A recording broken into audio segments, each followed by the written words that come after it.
All right, so good afternoon, second grade team. Thank you for attending my in-service presentation. We're gonna go ahead and get started.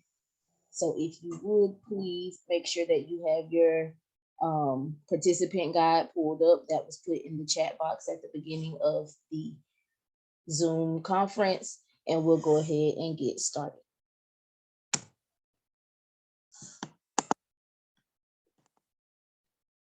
All right, so let's begin. The purpose of this presentation is to analyze and interpret literacy data, which I have done, and identify an area, standard, or concept that needs improvement. Then I had to specify a skill that needed improvement in that area and conduct research. And today I'm going to present the strategies that I researched to help us better teach and teach this school skill for student improvement. Sorry about that. And finally, I hope that this presentation will inspire you all as well as your other teacher friends to utilize these strategies in your classroom.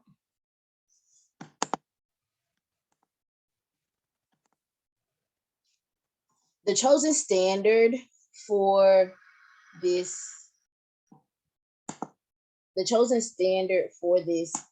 presentation was 2RI3, which is to describe the connection between a series of historical events, scientific ideas or concepts, or steps in a technical procedure in a text. And we know that that goes along with the skill of cause and effect, which we have taught frequently and which our students, some of them still do not understand. Which is why for this presentation, we are analyzing the data from our December quarterly benchmark assessment. It had a total of about 25 questions. And of those questions, about 4 or 5 of them were related to text structure. 80% or more of the students in our grade level missed about 2/3 of those questions related to the text structure of cause and effect.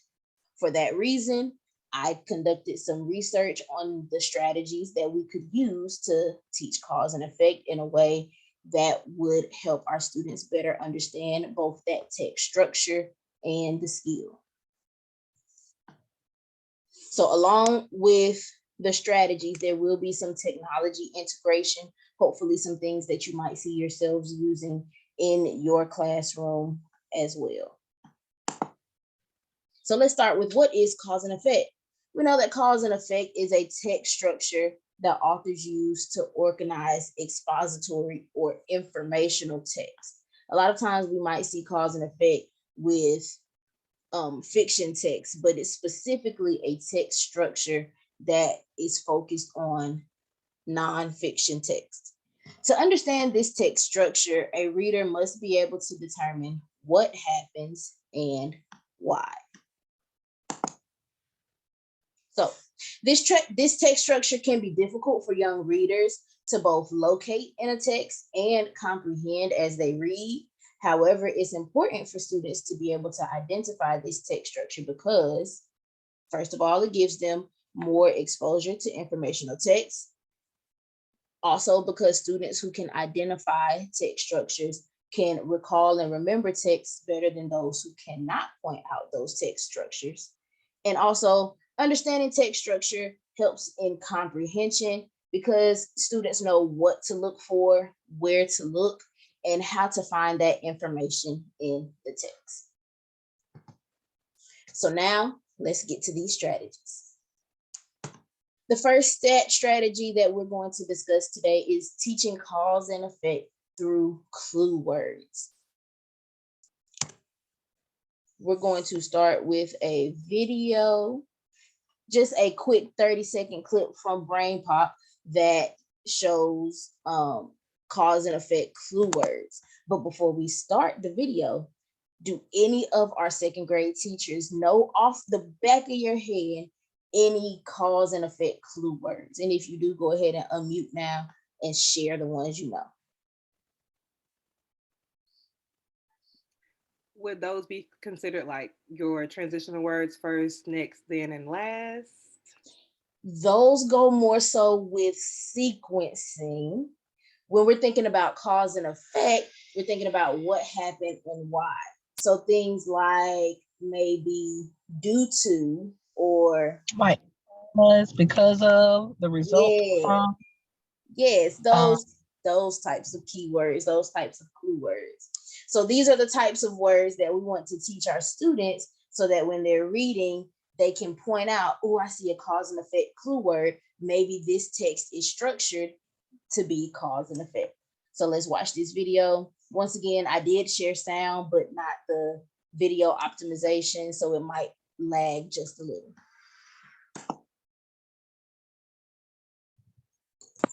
How do you find causes and effects as you read? When you read, think about what happens and try to connect events and facts together. Look for special words that give clues about causes and effects. If, then, so, so that, since, because, due to, and as a result, all give clues about causes and effects.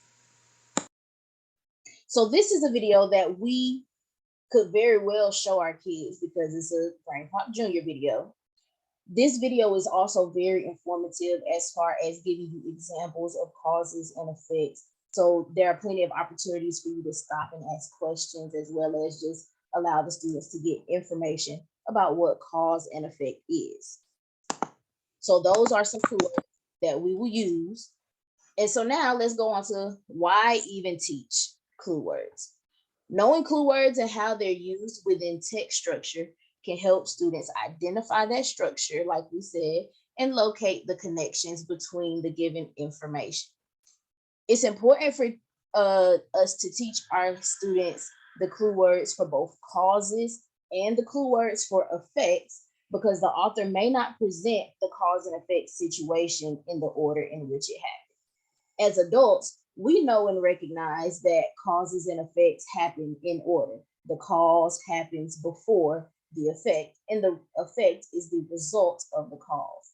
But for students, it might not come that easily, especially when they're reading text. So it's important for us to teach those clue words for that reason.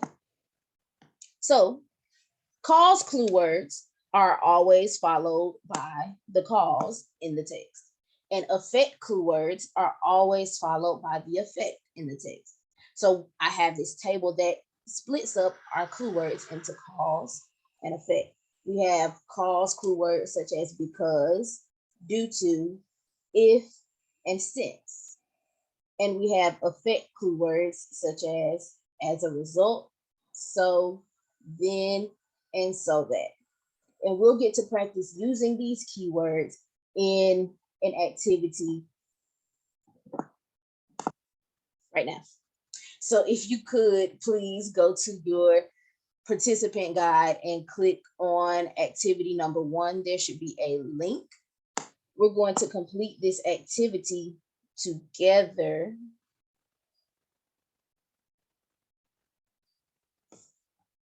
Uh-oh. Is anybody else having trouble seeing the PowerPoint now? I just received a message. Can we see the presentation still? Well, it doesn't matter because I'm about to click off of it anyway and do the activity with you. But if everyone could go to their participation guide and click on that first activity. It is a smart activity for you to use on your smart board. And I will have instructions for you about how to set this up and be able to use it with your class. So when can you use this activity? After you teach the cause and effect clue words, you can use this as an interactive quick check. It's possible to share it online with students and they can continue to practice. And once again, I will show you how to access this online and on your smart board. When students memorize the words and categories, they will be easier to recognize and associate with text structure as they are reading. So if you would please give me a second and I will pull up the activity that we are using as well. I'm going to stop my share. I'm going to start a new share on our Lumio page. So this activity is a super short activity. Please, please, please give me a thumbs up if you were able to use your participant guide to access this activity as well. You should see some water and a shark, and it says something about waiting for your teacher to start the activity. In my classroom, we use this very frequently. My kids know exactly how to get to it and exactly what to do once it comes up. So this is one of those activities where the more you use it, the better the kids get at it.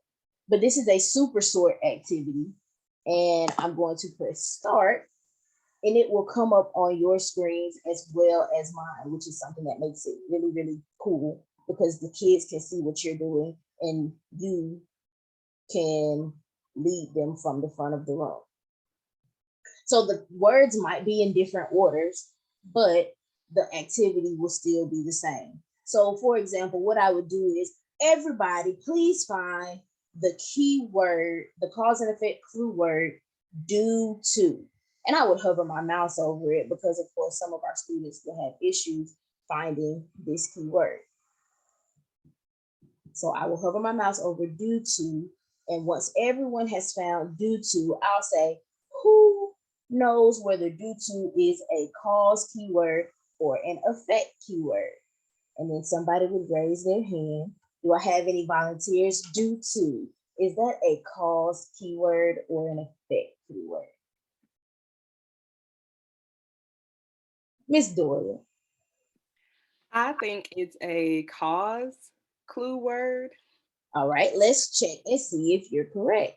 So what you would do is just click on that word. And if you think it's a cause clue word, you'll pull it over to the cause clue words. And if it is, then it will accept it. If it's not, it'll shoot the cannon at the other group. I'm sorry, if it is, it'll shoot the cannon at the other boat. I'm sorry. And if it's not, it'll bounce back out and you'll have to try again. So it gives the students a chance to try their answer again, as well as gives them a cool opportunity to be like, yes, I got it right, when it shoots the cannonball at the other boat. So next up, we have the word because. It's because a cause keyword or effect clue word. This is the type of things you would go through with your students. But as adults, you can go ahead and finish the activity yourself. And if you get something wrong, it's okay. You bounce back and you try it again, just like we would tell our kids. So let's take the next couple of minutes to finish this activity. When we're done, if you could just shoot me a thumbs up as a reaction on Zoom, and we'll be ready to move on.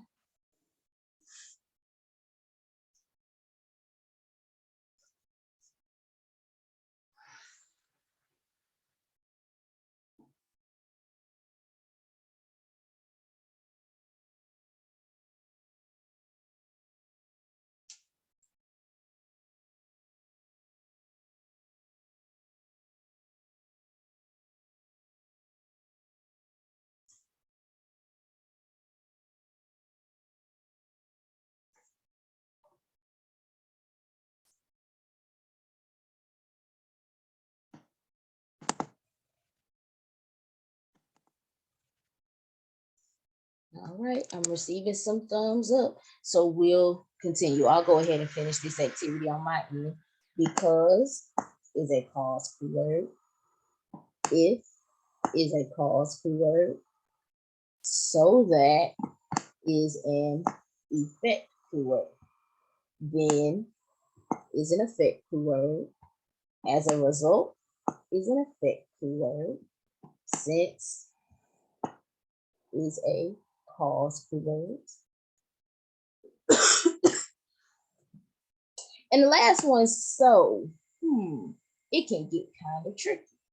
I'm gonna guess and see if I guess correctly, because you know that's what our kids do sometimes. I'm gonna put it over here with effect. and that happened to be correct. If it was incorrect, of course, it would have bounced back out and you would have had the chance to try again. On a scale of 1 to 5 for stars, with 1 being, I couldn't see myself using this in my classroom, or 5 being that once I know how to do it, I could probably make this happen in my classroom and it could be a fun activity for my students. If you could just shoot me a number in the chat box for how you would rate this type of activity, this type of interactive activity that your kids can use as well.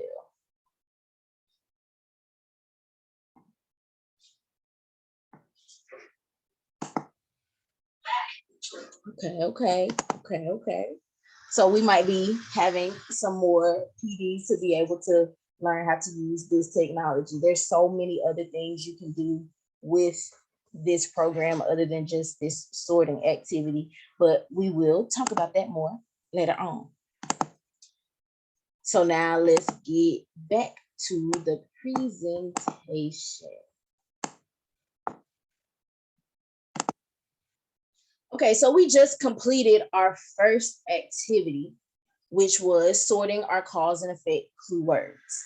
And it's very, very important that we know the difference between the cause clue words and the effect clue words as we teach our students. Because once they start seeing these clue words in sentences, they have to know what's the cause and what's the effect. Now, sometimes our clue words can be misleading. According to Rowling and all of his other authors, sometimes students may see clue words that are not there to reflect the overall text structure. This means that sometimes you'll see a child that's reading a nonfiction text and say, "Ooh, Miss Frazier, I see because." That means this is a cause and effect. It's not necessarily true. We have to teach our children to not just look for those clue words blindly, but to look for them in relation to, okay, well, I see the word because, let's keep reading and see if I see a cause, since because is a cause clue words. Something else that students might do with clue words that makes them misleading is pay more attention to finding clue words than the actual content of the passage.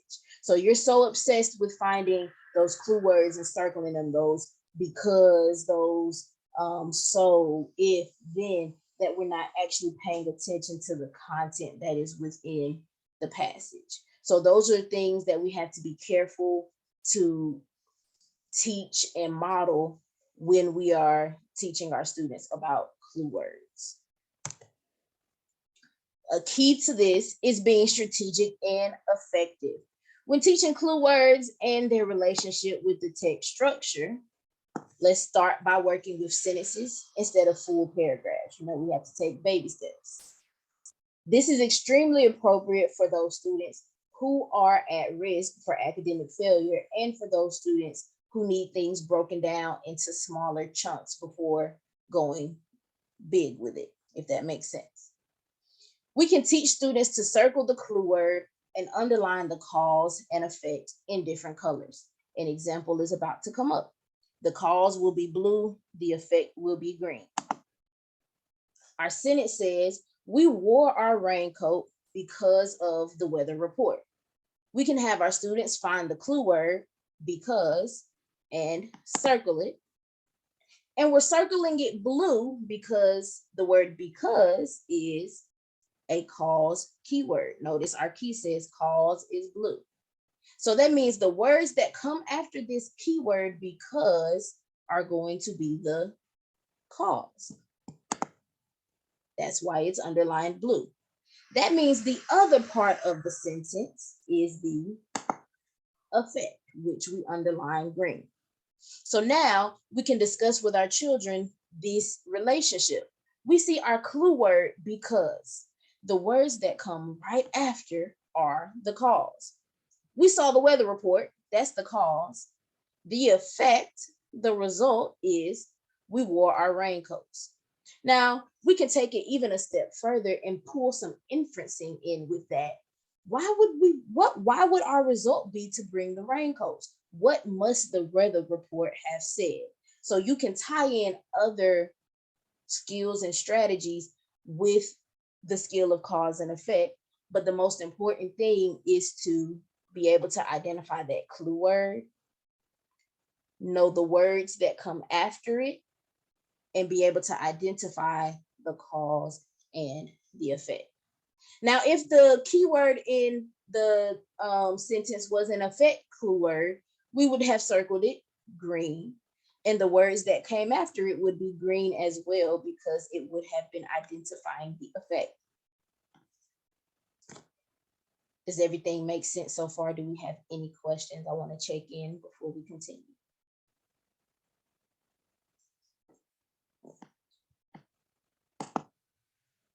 So now we have another activity, just like before, where they underlined the where we underlined the cause, circled the keyword, all that good stuff. We have an activity on Seesaw. Do any of you use Seesaw in your classrooms, or is it just me? Okay, that's great, because I'm showing you something new. So on your participant guide, if you could please go to activity number 2. This is an activity that you can have students complete independently, or they can complete it as a partner or group, or it can be whole class, because once again, you as the teacher can stand in the front and lead them. So to do this, you need an electronic device connected to the internet and a Seesaw account. The instructions on your participant guide should get you to Seesaw, but if they don't, no worries, I'll help you get there.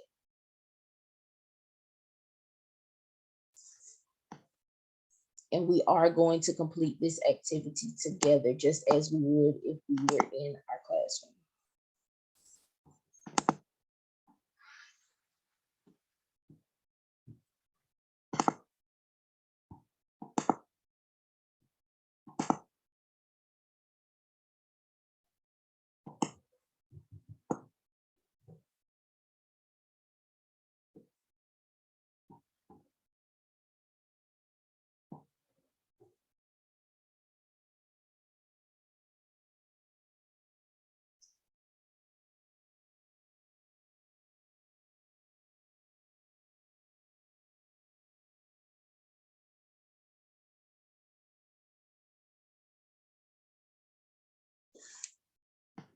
And while you're getting logged into Seesaw, I'll tell you more about it.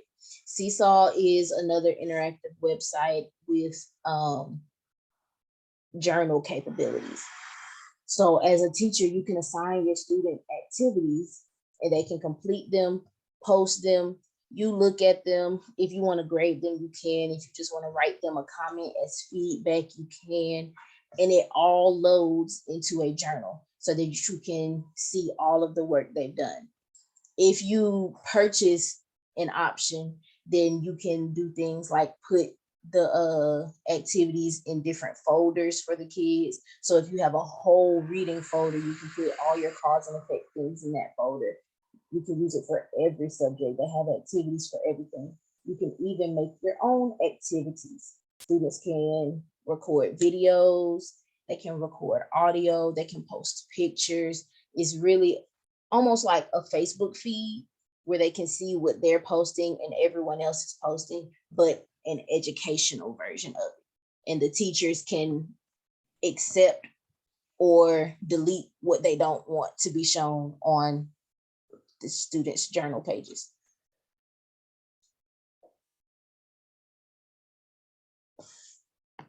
So has everyone had a chance to get on Seesaw? All right, and let y'all in. Great, that's wonderful. So just as I would tell my students, we're going to click the green add response button. And it's going to pull up your activities. If you look at the top, you see view instructions. If you click on that, it'll show you the same instructions that you saw before you clicked add the activity.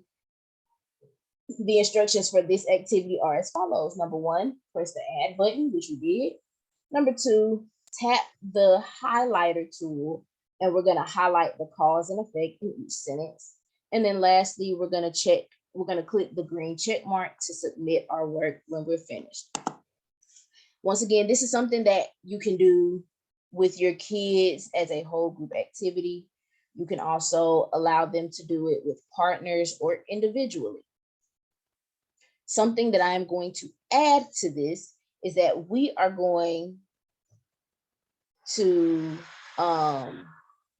discuss the cause and effect.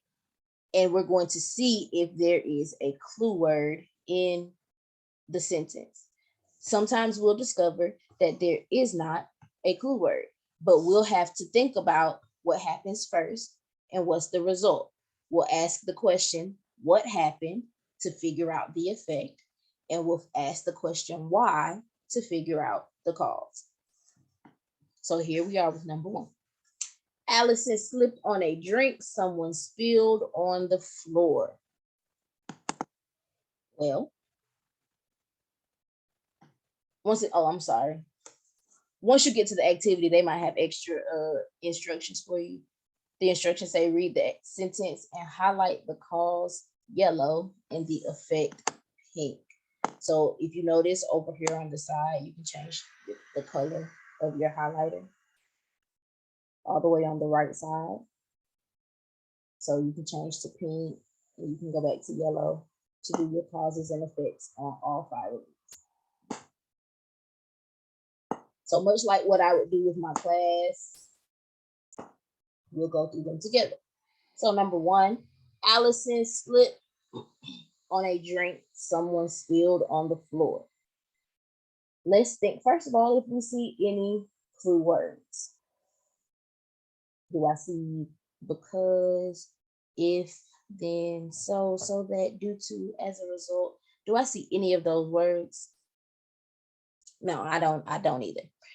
So that means that we have to think about what happened and why. Well, what happened, the effect, is that Allison slipped on a drink. That's the effect. So we're going to highlight that pink. So you'll just take your cursor and drag it over that portion of the sentence. And then to figure out the cause, you ask yourself, why? Why did Allison slip on the drink? Someone spilled it on the floor, which you're going to highlight yellow. Once again, this is something you can lead your students through.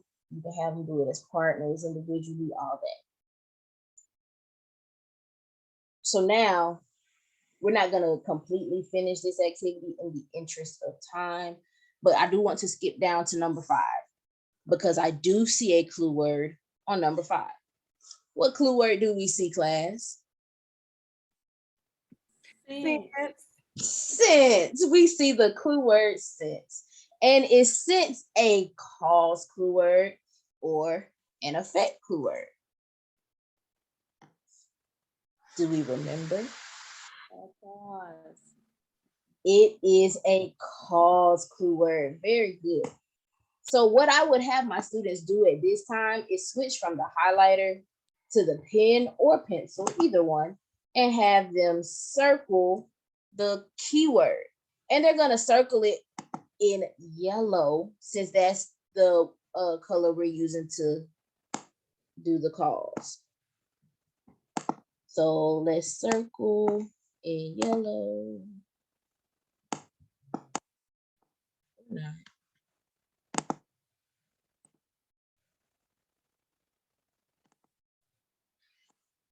All right, guys, technical difficulties do occur. They do occur. So is it just me who can't do anything? Sometimes my computer does act crazy. It happens. But if you were able to circle the keyword in your yellow highlighter, then you would highlight the cause. Our class behaved during the assembly. The effect, the result of our class behaving during the assembly was we were given 10 minutes of extra recess, and that part you would highlight in pink. Once again, I apologize for technology failing me. It's okay, we'll keep it moving. Let's see. You also have things like shapes that you can use to point to things, you know. There's a wealth of things that you can do with a site like Seesaw. So if you all want further information about this site, you can email me as well, and I will set up a time where we can go over this site in more detail. So once again, just like last activity, if you could, on a scale of 1 to 5, 1 being it sucks and I will never use it in my class, and 5 being this is something I can definitely see myself using. Not even just that personal, not even just that specific activity, but the website as a whole. If you can see yourself using that with some more assistance, just 1 through 5 in the chat box for me.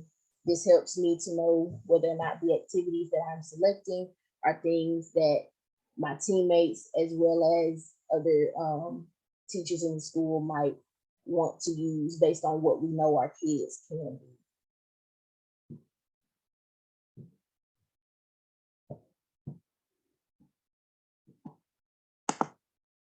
All right, so in summary, introducing students to cause and effect clue words lets them know what to look for when they're determining the text structure. Knowing clue words and how they are organized in the text can help them easily identify causes and effects, which in turn helps them to better comprehend or understand what they are reading. And as we know, that is the ultimate goal. We want our kids to be able to comprehend what they are reading, whether it's fiction, nonfiction, whatever text structure it is. So now let's move to activity number 2, using read alouds to teach cause and effect. We do read alouds all the time. They are not something that we are new to. But for the purposes of this, why do read alouds? When teachers read aloud to students and make it interactive, then teachers and students are actively interacting with, thinking, and talking about the text that is being read.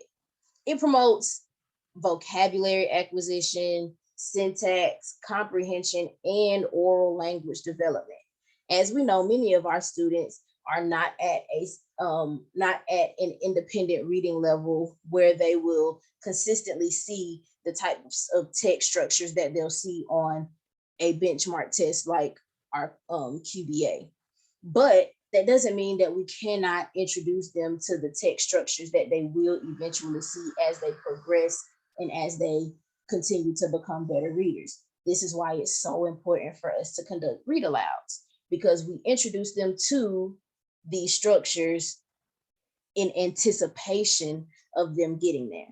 So 5 steps to creating an interactive read aloud. First of all, select a book and a focus. So for the purpose of this presentation, we would select a book that focused on the text structure of cause and effect.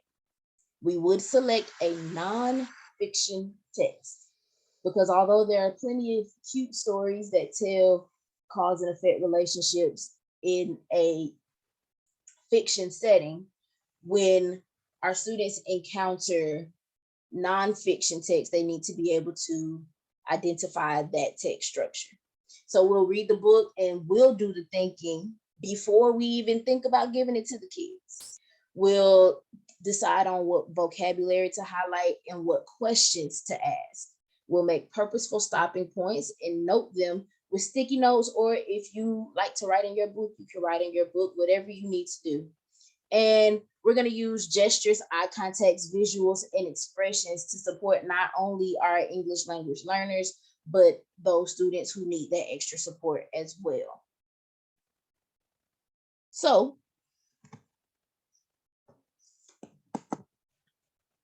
how can we teach cause and effect through read alouds?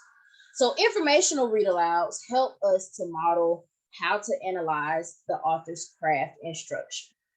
So it helps us to be able to teach our students to think about why did the author write this way? If you recall, you might get a question on your QBA or on a weekly reading test that says, why did the author choose to organize this paragraph in this manner?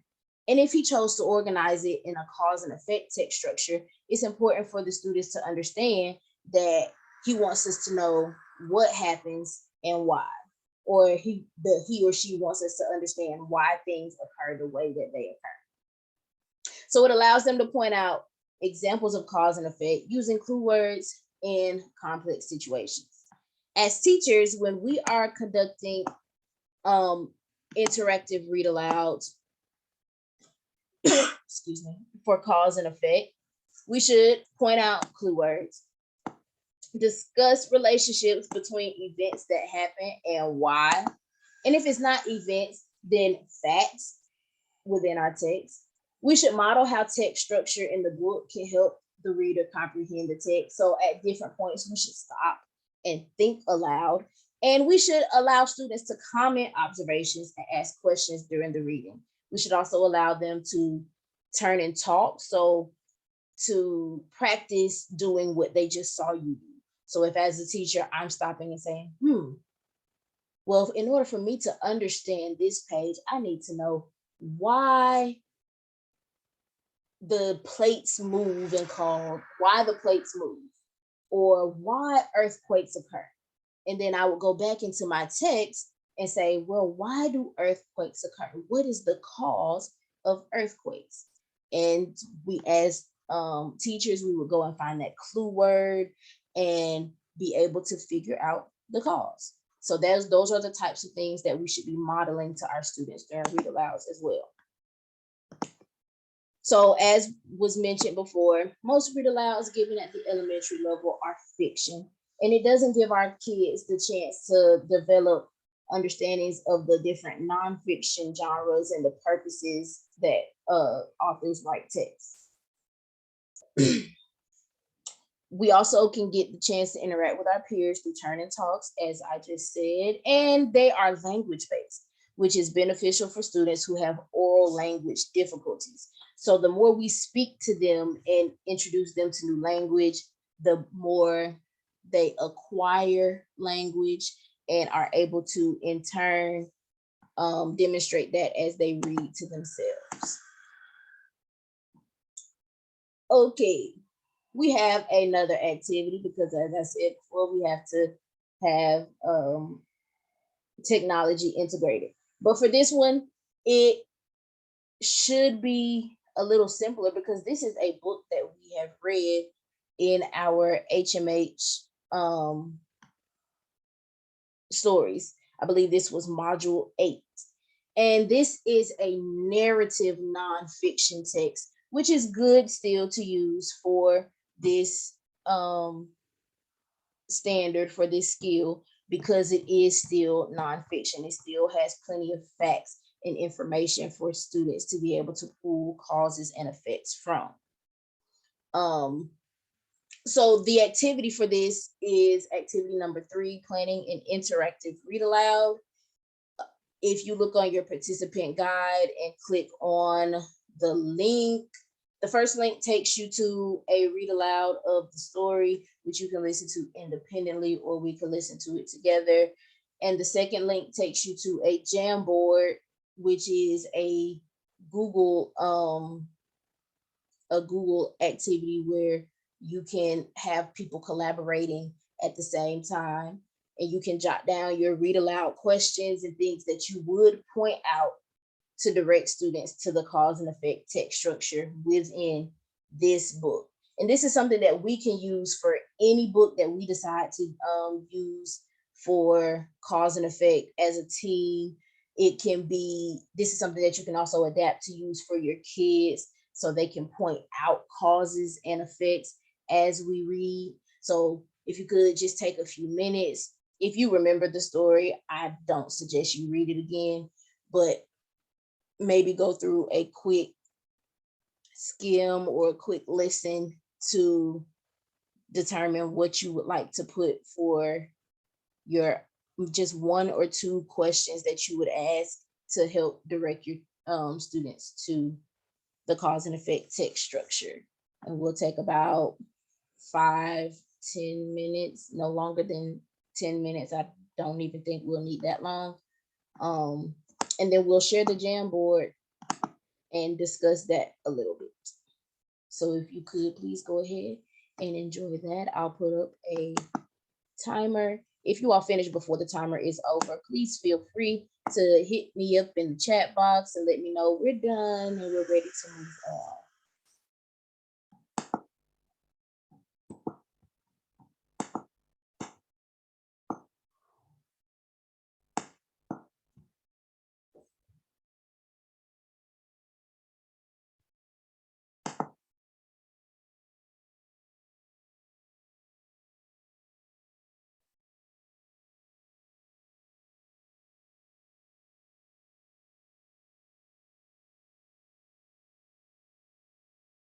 And once we finish this activity, we are going to take a quick break since we are about halfway through the presentation.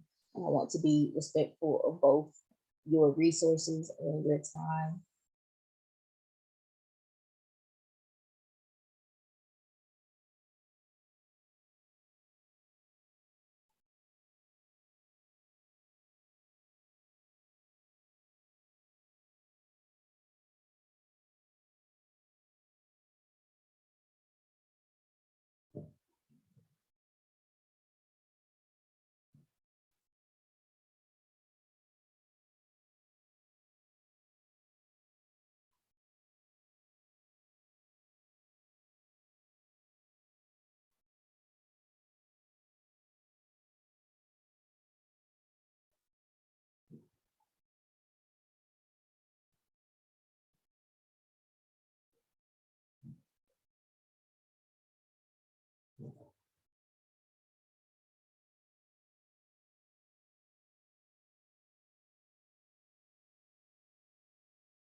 Okay, I see us starting to use the Jamboard.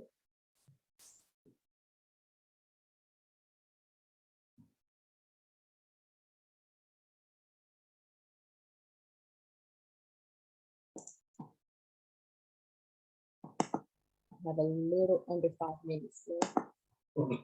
But once again, in the interest of time, we might end this activity a little early.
All right, we'll go ahead and end the activity. So I see a couple of good, very good responses. This one right here, just ask it straight up. If you see or hear any cause and effect keywords, if you can't type, maybe use the pen option, or if not, that's fine too. You might be able to press sticky note and type in. So like I just pressed sticky note just now, and you can choose your color. I would say, what is the cause? Page, whatever. And then I would save it. And it will show up on the Jamboard. So if you can't use the text box, then that might work as well.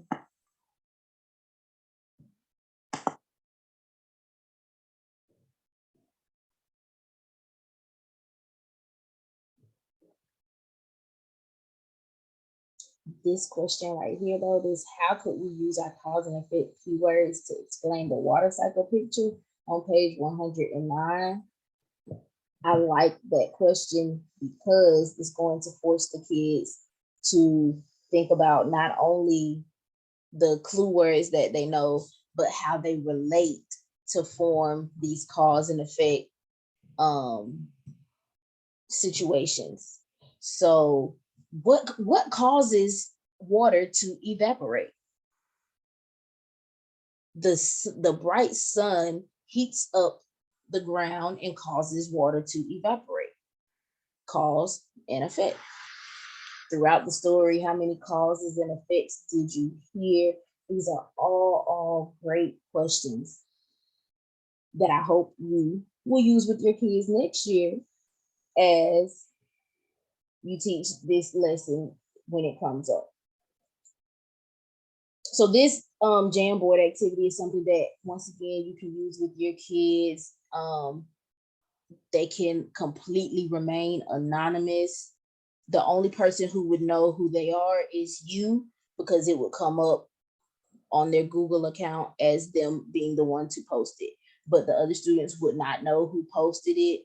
It's completely anonymous, so there's no fear for them. Oh, I got something wrong, or I didn't type this right, or I can't spell this right. You're just putting your thoughts on the Jamboard, and it's a great way for us to see what our kids do and don't understand and what they may or may not have questions about.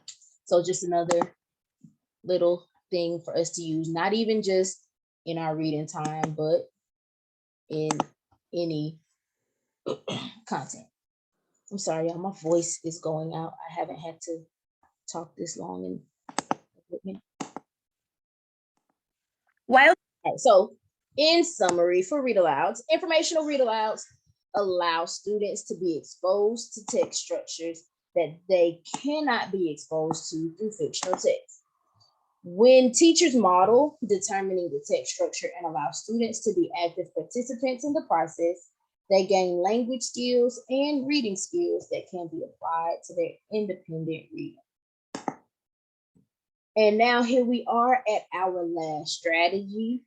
I will let you all decide. Do you want to go straight through, or do you want to take a quick break? Maybe you need to stretch, go to the restroom, get a drink of water. Y'all let me know.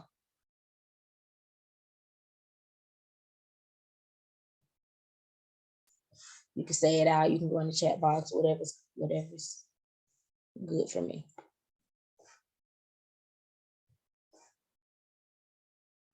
I'm good with pushing through and going on to this next activity. Okay. Thumbs up. Everybody's good? I'm good with going straight through. Okay. All right. Well, let's get her done. Strategy number 3 to teach cause and effect text structure is graphic organizers, which is something that we use very frequently. I believe we might use a graphic organizer every day. So what are graphic organizers? Even though we already know, it doesn't hurt to get a quick refresher. Graphic organizers are a visual tool that can be used in classrooms to help students from a wide range of abilities grasp concepts that are being taught in class. For graphic organizers to be effective, they must be used coherently, consistently, and creatively, meaning that they have to be straightforward. There can't be a whole bunch of unnecessary stuff there that confuses the kids about their purpose. They have to be used consistently, meaning that you have to use them frequently, and they have to be used creatively. So don't just always use them in the same way, but stretch your horizons. There are many graphic organizers that can be used to document causes and effects. And according to Knight and Child, who wrote an article in 2021, so very recently, the cause and effect organizers can include things like single event organizers, chain reaction organizers, and multiple causes, multiple effects organizers. And here are some examples for each. So here we have the cause and effect organizer that is for a single event. That's where you have one cause that's related to one effect. So say, for example, you are reading once again about how earthquakes occur. If you come across a cause and effect sentence where you notice a keyword that separates a cause from an effect, you can use this organizer to write the cause and write the effect for that one event. If you find another event, you can write the cause and the effect for that one event. So a single event organizer basically just tells you that for each one cause, there is one effect. Next, we have a chain reaction organizer. Chain reaction organizers can get very difficult. So I will say the simplest one to use is the single event organizer, especially for our babies who are having difficulty identifying the cause and effect text structure. For those babies, we want to stick with this one. For those who are ready to branch out to other things, we have the chain reaction and the multiple effects or multiple causes. So I have an example from BrainPop. This comes from the same website where we watched our video, except this is for the 3 through 5 BrainPop and not BrainPop Junior. But it starts with a cause, and then it moves down to an effect / cause.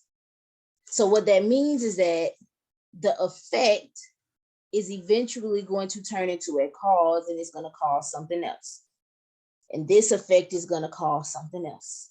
And this effect is going to cause something else. And this effect is going to cause something else. And this effect is going to cause something else. So it's essentially a process of causes and effects. One cause starts a domino effect until they're all done. Then we have a multiple effects organizer, which can also be a multiple causes organizer. But for the multiple effects organizer, you have one cause that leads to multiple effects. So for example, if I said this sentence to my students, I was late to school today because my alarm didn't go off, my breakfast was cold, and I missed the bus. Then I have one effect, I was late to school today, but three causes. My alarm didn't go off, my breakfast was cold, I missed the bus. Same thing could happen for a multiple effects organizer. The cause is maybe I woke up in a bad mood, is my cause. The effect of that, the result might be things like I was mean to my friends, or I had a frown on my face all day. So that's two effects from one cause. Once again, the multiple effects organizer and the chain reaction organizer are for more complex cause and effect situations. But for us starting out, especially with our babies who have difficulty with cause and effect, we're going to start with the single event organizer. But once they're ready, I say let's take off and branch out to other things. So how can graphic organizers be used to teach cause and effect? This is a lot of text, and I'm going to paraphrase it. First of all, once again, we should start by using the single event organizer to show how one cause impacts one effect. And then we can also use the organizers as we're reading, so that once you see a cause and effect situation, you can go ahead and write it in your graphic organizer so that it's simple and right there. It also helps if your boxes are color coded in the same way we discussed about clue words. So if your boxes are blue and green, blue for cause, green for effect. Of course, students can use them during an interactive read aloud. There's been many times where my students have had a single event organizer while we're sitting on the carpet doing a read aloud, and they're working with a partner to write down the causes and effects as I'm reading. And we check in throughout that, of course. And it's important to be sure that you're using the right organizer for the text that you're having.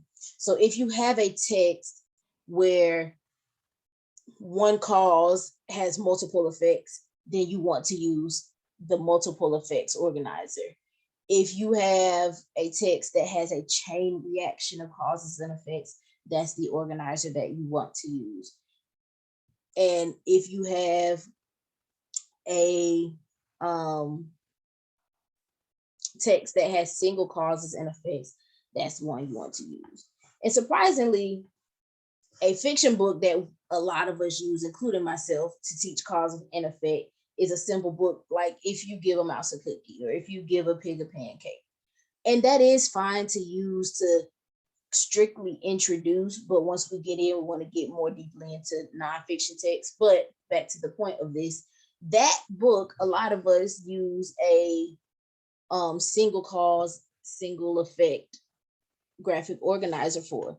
But if you think about it, we should probably be using a different organizer. We should probably be using the chain reaction organizer. Because if you give a mouse a cookie, he's going to ask for milk. He asks for milk, you got to do this. You see something on the refrigerator, you got to do this. So the effects end up turning into causes and causing a chain reaction. So that's just a little tidbit, a little something to keep in your brain. And this is our last activity. This activity is a Nearpod activity. Have we all used Nearpod before? Nearpod is cool to me. Nearpod is kind of like the Jamboard activity, but you can go, it's really a lot like the Jamboard activity. It's just a different format. It's a different way to do it. Excuse me. Hold on, let me pause this.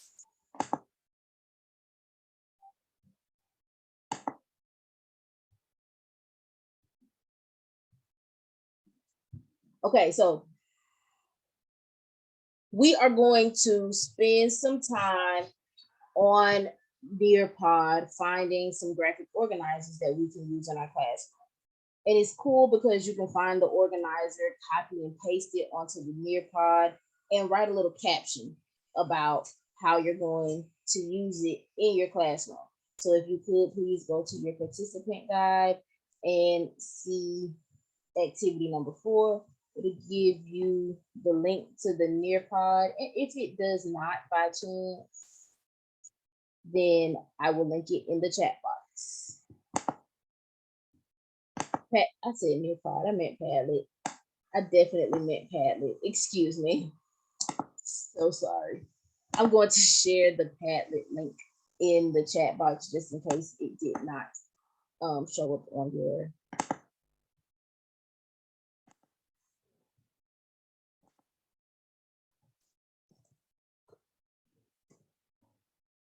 Padlet link is in the chat box. Thank you for correcting that.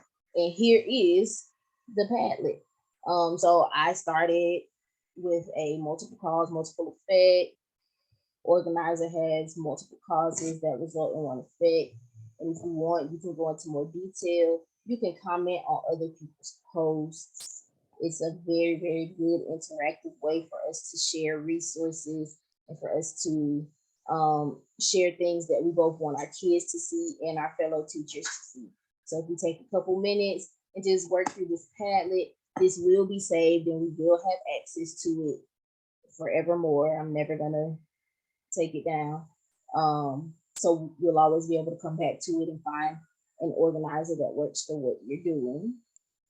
So we'll just take a few minutes and work through that together.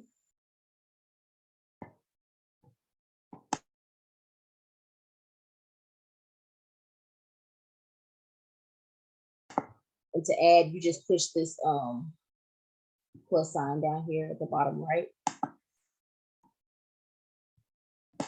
And you can type in, you can upload a document, a picture, you can link something, you can search for a picture. And if you want it, you could just write some thoughts down without posting anything visual. And once you're done, you push publish and it comes out on the screen for everyone to see.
I love it, I love it, I love it. I especially love this one that integrates both like like an anchor chart with the cause and effect boxes so that the kids can both see the definition. That was just a snapshot. I apologize, team. I'm gonna take that one off. We won't be able to utilize that one. Why not?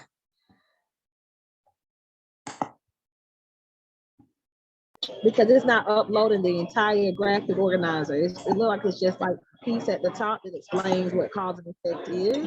This is true. It is only giving that little bit, but you could in turn go to the link. You can click view post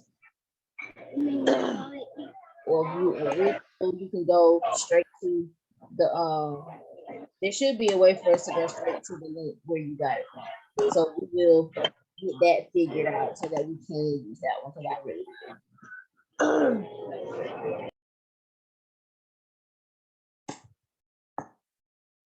y'all are amazing though. I really like it. Ooh, this one is amazing. Multiple effects.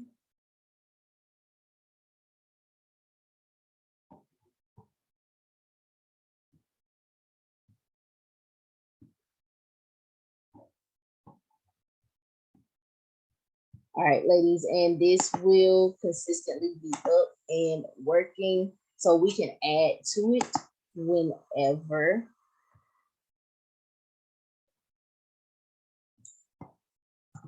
If I could please call your attention back to the presentation, we'll get finished up. Summary for graphic organizers. Graphic organizers are visual aids that allow students to represent their learning in a way that is logical and easy to understand. They can visually see the connection between the causes and the effects.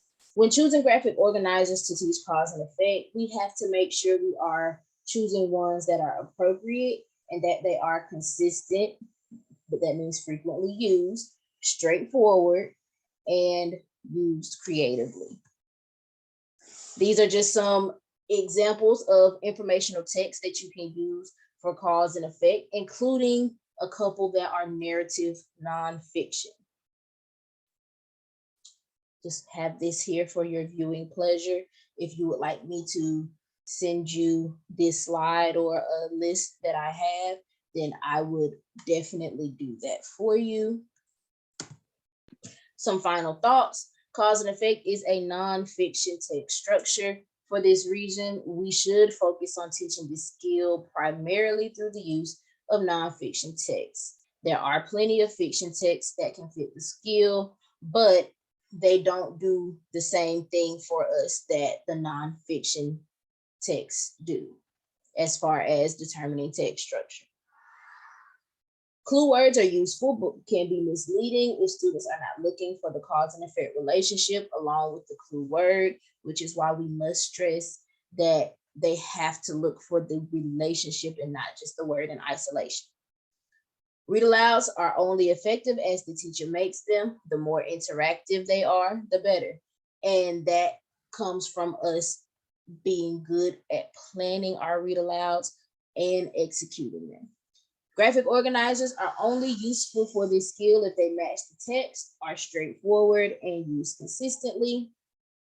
And last but not least, when first teaching this skill, start at a sentence level. Once students are ready, we can branch out to small paragraphs that have cause and effect relationships, and then add in paragraphs that also contain non-causal information to see if the students can still determine the text structure. So again, we want to move logically, and we don't want to start the kids off with more than they can handle. We want to move them progressively through the acquisition of this skill. That is the end of my presentation. Thank you so much for your attention, ladies. You were a captive audience, and I appreciate your help.